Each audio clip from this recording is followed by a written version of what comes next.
So far, we've seen that the social media landscape is vast and consists of many different platforms.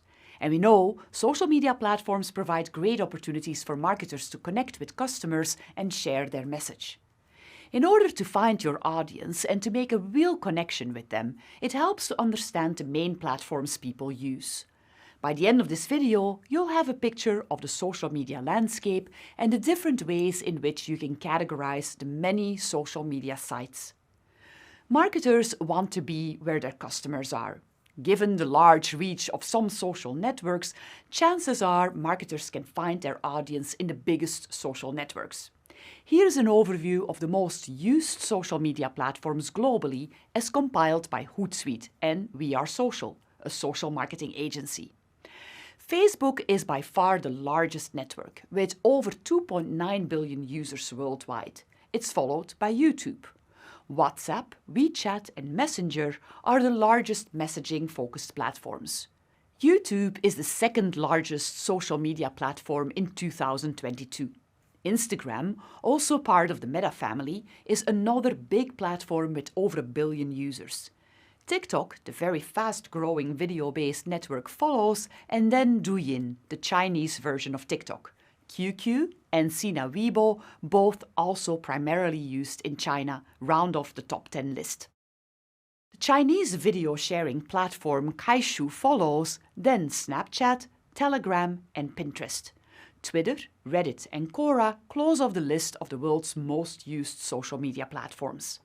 Later in this module, we'll take a closer look at most of these platforms to help you get a better feel for how they work and how marketers use them. Aside from the size of the audience of these different networks, it's important for marketers to consider the demographics of the people that use these platforms. Understanding the demographics of the users of the different networks will help marketers choose the social media where most of their customers are active. To give you an idea, we found some demographic data based on a study from the Pew Research Center in the US. As you can see, different products appeal more or less to different demographics, such as age groups. YouTube and Facebook are used by people of almost any age group. 60% of people between the ages of 18 and 29 use Snapchat, but Snapchat sees little usage from older age groups. Instagram also skews younger, but we do see 48% of people between the ages of 30 and 49 using the platform as well. Twitter reaches a much smaller audience overall, with a skew towards the younger age group.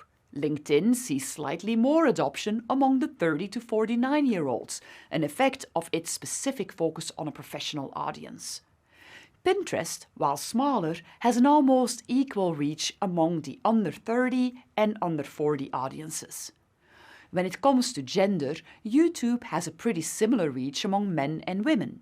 Facebook, Snapchat and Instagram all skew slightly female, whereas LinkedIn and Twitter skew slightly male. Pinterest is a clear outlier with 46% reach among women and only 16% reach among men. We discussed the biggest platforms, but of course there are many more. As we saw in Fred Cavazza's work, you could categorize the different social media platforms by their specific focus. For instance, some focus on publishing, others on sharing, messaging, on discussing and collaborating or networking. You could also categorize social media based on the specific audiences and interests they tailor to. Niche platforms like Behance, for instance, focus on bringing artists together. A platform like Twitch is focused on gamers, and Houzz focuses on architects and designers or people who are building or improving a house. Niche groups like these can be very attractive to marketers, depending on the product or service they sell. So, understanding which platforms operate in your industry or space can help you find your customer base.